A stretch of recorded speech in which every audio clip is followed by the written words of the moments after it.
Well, this story, I'm telling you what, it's just kind of unbelievable, really. You know, it's not often you hear about someone going head-to-head with a train and coming out quite literally smiling on the other side. But Adam's here now to introduce us to a young man who's doing just that. Yeah, it's a case of curiosity and bad fortune just quite literally crashing together, resulting in a life-changing but not a life-ending event. It's a story you'll see only here on Local 12. Children are precious. Your adult children are precious. So there's a purpose. Whatever it may be, it'll reveal itself. Kyle Plummer was on his way to New Richmond after having dinner with a friend in Augusta, Kentucky. He stopped at a railroad crossing as a large freight train came barreling down the tracks. Got bored, got out of the car, stood next to the train just to get a closer look. It was kind of interesting. Turns out, Kyle got too close. Got sucked into the train, went completely under the train, dragged me about 100 feet, spit me out the other side. Miraculously, Kyle was still clinging to life when first responders arrived, but things didn't look good. Arrested 3 times on the helicopter. What does that mean? Died. His heart stopped. I was hysterical. I remember getting into the hospital and just a pastor, a clergy took me into a room, and I don't remember a whole lot about that evening. 70 units of blood was lost. I depleted the blood bank.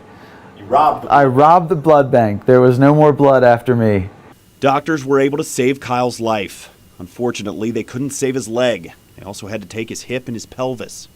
It was horrible. It was horrible. I stayed in his room. I lived in his room for 4 weeks. I think for the first 3 months, I was just in complete denial. I was very happy and just like, oh, it's fine. 25 surgeries later, with many more lying ahead, Kyle is home. He hasn't gotten to use the boat that he bought the week of the accident or the Bengals season tickets he cherishes. That trip to London he booked to see the Orange and Black play abroad, lost, gone forever. But there is a bright and shining silver lining. I feel like God wasn't done with me yet, you know. I feel like, you know, there's definitely something that I can take from this and utilize for good. He makes every day a good day. He's always got a smile on his face. Who wants to be miserable? It's awful. I mean, it is awful, but I don't want to. I'd rather be happy than miserable. Come here, Mom. Mwah. I love you. I love you too, honey. You're my boy. I know. Beautiful. Yeah. And it's not just a smile on his face, it's his mom too. And the positivity it's remarkable to me. She said, you know, I'm just glad he's here. I'm glad he's still here, and I'm going to cherish every moment that I have with him.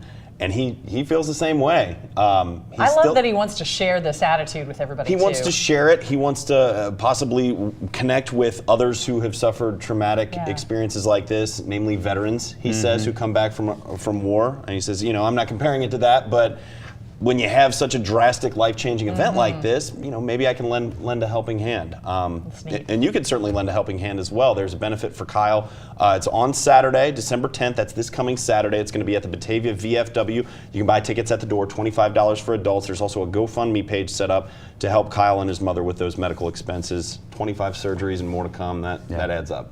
Absolutely. Links at local12.com. Sure. All right, Adam, thank you very much.